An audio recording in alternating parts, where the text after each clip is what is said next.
الحمد لله رب العالمين الرحمن الرحيم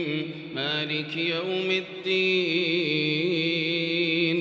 إياك نعبد وإياك نستعين اهدنا الصراط المستقيم صراط الذين أنعمت عليهم غير المغضوب عليهم ولا الضالين آمين. يا أيها الذين آمنوا كتب عليكم الصيام كما كتب على الذين من قبلكم لعلكم تتقون أياما معدودات فمن كان منكم مريضا أو على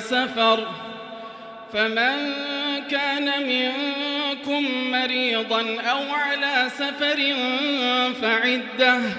فعدة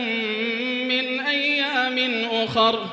وعلى الذين يطيقونه فدية طعام مسكين فمن تطوع خيرا فهو خير له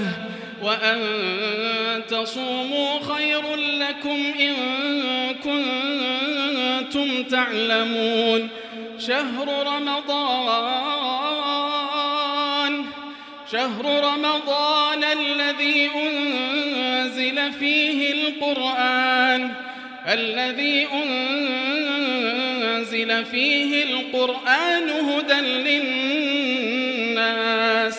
هدى للناس وبينات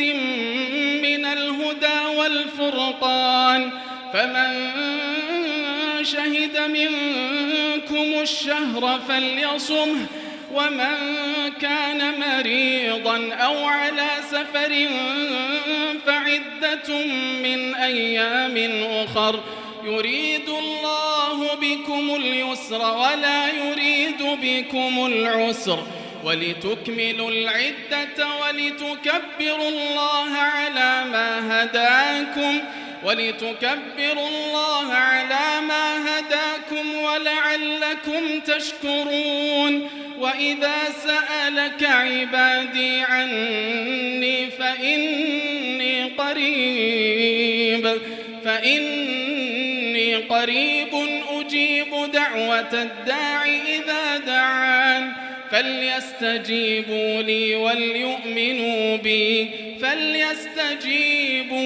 وليؤمنوا بي لعلهم يرشدون.